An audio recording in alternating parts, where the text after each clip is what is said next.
Hola, ¿qué tal? Bienvenido a Invictus. El día de hoy veremos los tipos de fracciones. Pero antes de pasar a verlas, recordemos cómo se componen las fracciones. Las fracciones se componen de un numerador, que es el número que está en la parte superior, y un denominador, que es el número de la parte inferior. El denominador nos indica cuántas partes vamos a dividir un entero, mientras que el numerador nos indica cuántas partes tomaremos de ese entero. Explicado esto, pasamos a ver los tipos de fracciones. Fracciones propias. Las fracciones propias son fracciones en las que el numerador es menor al denominador. Esto quiere decir que son menores que un entero. Por ejemplo, un medio, donde tenemos que el numerador es menor al denominador. Para entenderlo mejor, vamos a pasar a verlo con una gráfica, donde tenemos a un rectángulo representando al entero. Ahora, como te dije, el denominador nos indica cuántas partes vamos a dividir ese entero, en este caso 2. Y ahora, el numerador nos indica cuántas partes vamos a tomar de ese entero, en este caso 1. Como puedes darte cuenta, esta fracción nos indica que solamente vamos a tomar la mitad del entero. Por lo tanto, esto quiere decir que medio es menor a un entero. Otro ejemplo de fracciones propias son 3 cuartos, donde el entero se va a dividir en 4 partes y de esas 4 partes solamente vamos a tomar 3. 2 quintos, donde el entero se va a dividir en 5 partes y de esas 5 partes vamos a tomar solo 2. O 2 novenos, donde el entero se va a dividir en 9 partes y solamente vamos a tomar 2 de esas partes. Fracciones impropias. Las fracciones impropias son fracciones en las que el numerador es mayor al denominador. Esto quiere decir que estas fracciones son mayores de un entero. Como puedes ver, esto es lo contrario al anterior. Un ejemplo de ello sería 3 medios, donde si lo representamos como una gráfica vamos a tener que utilizar 2 enteros. Esto debido a que el denominador nos indica que dicho entero tenemos que dividirlo en 2. Sin embargo, el numerador nos indica que de esas 2 partes vamos a tomar 3. Y como te puedes dar cuenta, con un solo entero no nos basta, entonces tomamos 3 partes de 2 enteros y este es el ejemplo de una fracción impropia. Otros ejemplos serían 3 cuartos, donde el entero se tendría que dividir en 3 partes, pero de esas 3 partes tendríamos que tomar 4, por lo tanto con un solo entero no nos alcanzaría. Otro ejemplo sería 5 medios o 6 quintos. Fracciones enteras. Las fracciones enteras son fracciones en las que el numerador es igual al denominador.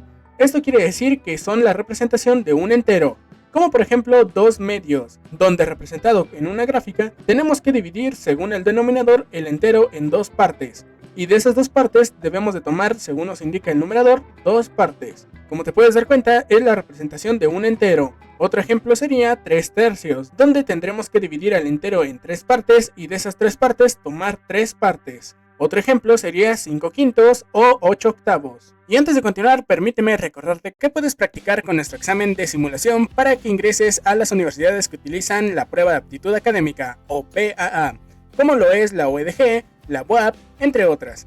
En la descripción podrás encontrar el link para que ingreses y descubras qué puntaje puedes obtener. Y una vez dicho esto, continuemos. Fracciones mixtas.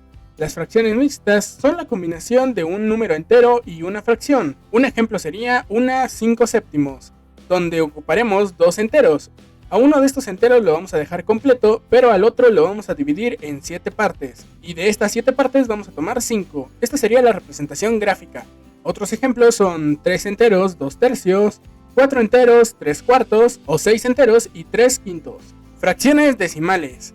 Las fracciones decimales son fracciones que tienen como denominador una potencia de 10. Un ejemplo de esto sería 2 décimos, donde si lo representamos en una gráfica, a un entero lo vamos a dividir en 10 partes, y de esas 10 partes vamos a tomar solo 2. Otro ejemplo sería 3 centésimos o 25 milésimos. Si te fijas, todos los denominadores son potencias de 10. Y por último, fracciones equivalentes. Las fracciones equivalentes son fracciones que representan la misma cantidad, pero tienen diferentes numeradores y denominadores. Un ejemplo de ello sería un medio, donde representándolo en una gráfica tenemos un entero, lo dividimos en 2 y de esas 2 partes tomamos solo una. Otro ejemplo sería 2 cuartos, donde tomamos un entero, lo dividimos en 4 y solamente tomamos 2 partes. Otro ejemplo sería 4 octavos, donde tomamos un entero, lo dividimos en 8 partes y solamente tomamos 4. Como puedes darte cuenta, todas estas fracciones representan la mitad de un entero. Ahora, por aquí te dejaré algunos ejercicios, donde me tendrás que decir qué tipo de fracciones son. Espero tu respuesta en los comentarios. Y antes de irte, recuerda que puedes practicar con nuestro examen de simulación para que ingreses a las universidades que utilizan la prueba de aptitud académica, o PAA, como lo es la UEDG, la UAP, entre otras. En la descripción podrás encontrar el link para que ingreses y descubras qué puntaje puedes obtener. Y una vez dicho esto y sin nada más que decir, me despido y nos vemos en la próxima.